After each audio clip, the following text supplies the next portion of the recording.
Salam jumpa saudara-saudari terkasih dimanapun berada. Semoga kita semua dalam keadaan baik dan sehat. Dan semoga Tuhan yang Maha Baik selalu dan senantiasa menyertai kita. Saudara-saudari, pada sesi ini saya mengajak kita untuk melihat makna dari liturgi sabda dalam perayaan Ekaristi. Liturgi sabda terdiri dari bacaan pertama, Mazmur tanggapan, bacaan kedua, Injil, homili, syahadat, dan doa umat. Saudara-saudari, Rasul Paulus pernah berkata kepada jemaat di Roma, iman timbul dari pendengaran, dan pendengaran oleh firman Kristus. Roma bab 10 ayat 17. Firman Kristus yang dimaksud adalah pewartaan Kristus itu sendiri. Di dalam tradisi gereja, pewartaan itu disampaikan secara konsisten kepada umat pada setiap perayaan Ekaristi dalam bentuk liturgi sabda. Dengan demikian, dapat dikatakan bahwa liturgi sabda merupakan bagian yang sangat penting dalam perayaan Ekaristi. Dalam buku Pedoman Umum Misale Romawi nomor 29 dikatakan bahwa bila Alkitab dibacakan di dalam gereja, Allah sendiri bersabda kepada umatnya dan Kristus sendiri mewartakan kabar gembira sebab ia hadir di dalam sabda itu. Saudara-saudari, mari kita ikuti ulasan bagian demi bagian dari liturgi sabda ini. Pertama, bacaan pertama. Pada setiap hari Minggu, bacaan pertama diambil dari Perjanjian Lama. Isi dari bacaan pertama memiliki kaitan yang erat dengan bacaan Injil. Dalam Perjanjian Lama, Allah menyatakan dirinya melalui peristiwa sejarah bangsa Israel untuk menyelamatkan seluruh umat manusia. Pewahyuan Allah ini akhirnya mencapai puncaknya pada peristiwa Yesus Kristus. Jadi, dengan mendengarkan bacaan pertama, kita dapat memahami secara lebih baik tentang apa yang akan dikatakan atau dilakukan Yesus di dalam bacaan Injil. Pada akhir bacaan, lektor akan mengatakan, "Demikianlah sabda Tuhan." Seruan ini merupakan ajakan bagi kita untuk mengingat kembali sejarah perjanjian antara Allah dengan manusia. Bahwa Allah karena kasih-Nya sejak awal selalu berinisiatif terlebih dahulu untuk mendekati manusia demi menyelamatkan manusia dari dosa. Yang kedua, Mazmur tanggapan. Di antara bacaan pertama dan bacaan kedua, sesungguhnya kita memiliki bacaan lain dari Alkitab. Bacaan ini bersifat partisipatif, yaitu pemazmur membacakan, umat berpartisipasi menanggapi. Itulah mengapa bagian ini disebut sebagai Mazmur tanggapan. Gaya menyanyikan Mazmur dengan tanggapan seperti ini kemungkinan sudah dipraktekkan sejak zaman Israel kuno. Cara ini digunakan karena lantunan melodi lebih mudah untuk umat mengingat kalimat-kalimat doa dan pujian kepada Allah yang terdapat di dalam kitab suci. Sehingga setiap kata dari kalimat-kalimat itu sungguh terpatri di dalam hati umat. Ketika kita mendengarkan ayat-ayat yang dilantunkan oleh pemazmur, hendaknya kita dengarkan sungguh-sungguh setiap kalimat dan menyanyikan tanggapannya dengan suara yang terdengar jelas. Sebab melalui Mazmur tanggapan ini, gereja ingin menuntun kita agar dapat menghayati secara mendalam apa yang menjadi doa, harapan, dan pujian kita kepada Allah. Yang ketiga, bacaan kedua. pada setiap misa di hari Minggu dan hari-hari raya lainnya, gereja menetapkan bacaan kedua sebelum memasuki bacaan Injil. Bacaan kedua ini biasanya diambil dari tulisan-tulisan dalam Perjanjian Baru yang bukan atau tidak termasuk Injil. Melalui bacaan kedua, kita diajak untuk memahami bahwa gereja yang ada sekarang merupakan bagian dari gereja yang telah ada sejak zaman para rasul. Di dalam bacaan kedua, kita dapat merasakan dinamika perkembangan gereja pada masa awal didirikan. Kita diajak untuk mengikuti bagaimana pergulatan jemaat perdana yang berusaha bertahan untuk tidak ikut larut dalam kepercayaan pagan yang pada waktu itu sangat mendominasi, dan usaha para rasul yang menjaga umat Kristen binaannya untuk tetap setia pada Injil.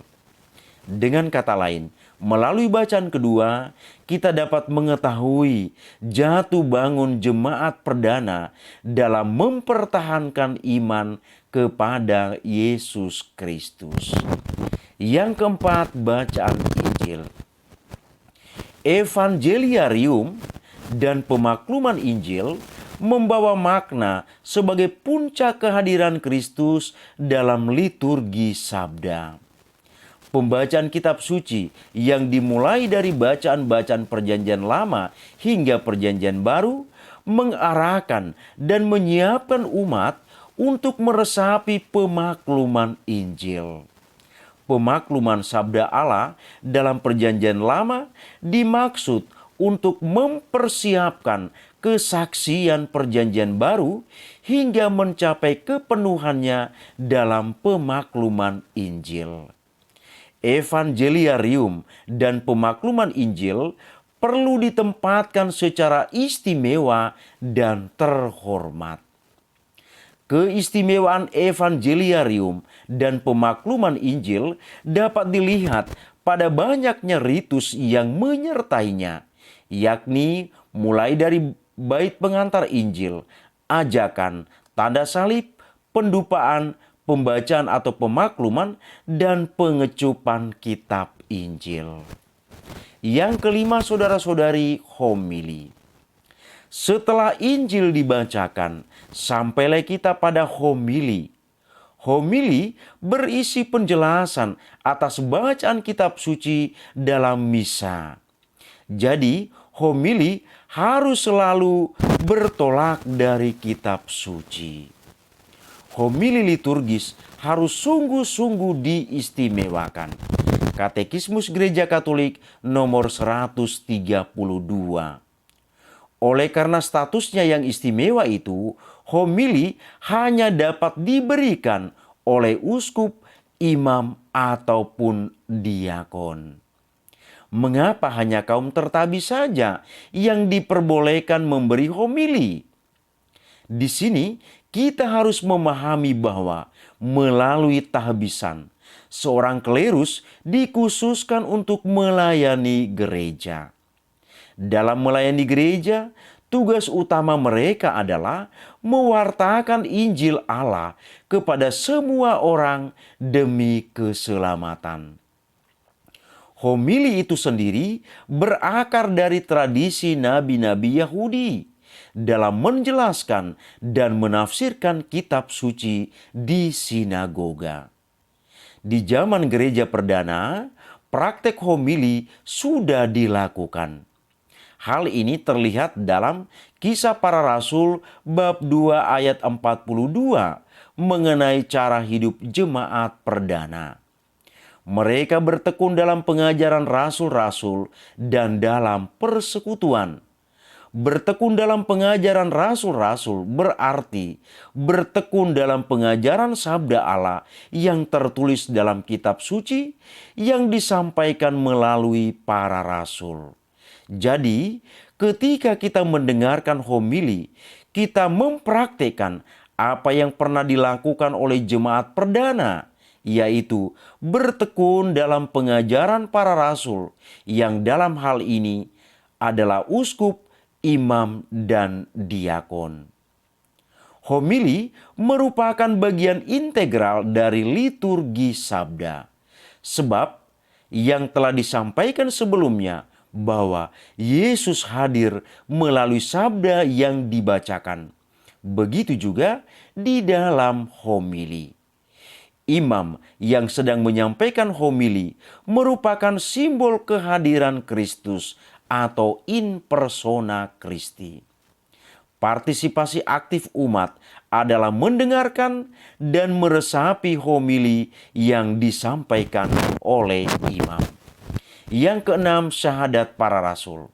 Setelah mendengarkan sabda yang telah disampaikan, kita kemudian bangkit berdiri untuk mengucapkan syahadat iman kita atau doa aku percaya. Di dalamnya terkandung pokok-pokok iman Katolik.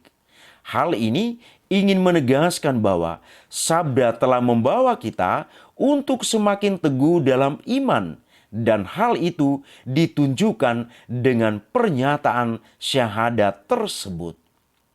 Ketika membacakan syahadat iman, seluruh umat bertindak sebagai satu kesatuan gereja yang beriman kepada Kristus.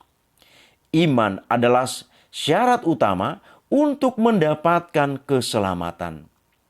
Adalah Tuhan yang pertama-tama berinisiatif menawarkan keselamatan kepada umat manusia. Untuk memperoleh keselamatan itu, manusia hanya perlu menjawab dengan iman. Yang ketujuh, saudara-saudari, doa umat. Dalam setiap perayaan Ekaristi pasti ada doa umat. Sebab perayaan Ekaristi itu sendiri adalah doa gereja sebagai rasa syukur atas keselamatan yang telah Allah berikan kepada kita. Di dalam perayaan rasa syukur itu, umat Allah tentu masih memiliki harapan-harapan lain yang ingin disampaikan, antara lain untuk gereja, untuk negara atau pemerintah, untuk mereka yang menderita dan tertindas, dan untuk umat setempat sendiri. Bentuk partisipasi kita dalam doa umat ini adalah bukan hanya sebagai pendengar saja, melainkan menjadi pendoa secara bersama-sama. Sebab doa umat merupakan pelaksanaan imamat umum seluruh umat beriman yang berdoa, bukan hanya untuk diri sendiri, melainkan untuk seluruh gereja. Demikianlah saudara-saudari ulasan tentang makna dari liturgi sabda. Semoga bermanfaat bagi kita. Terima kasih, Tuhan memberkati.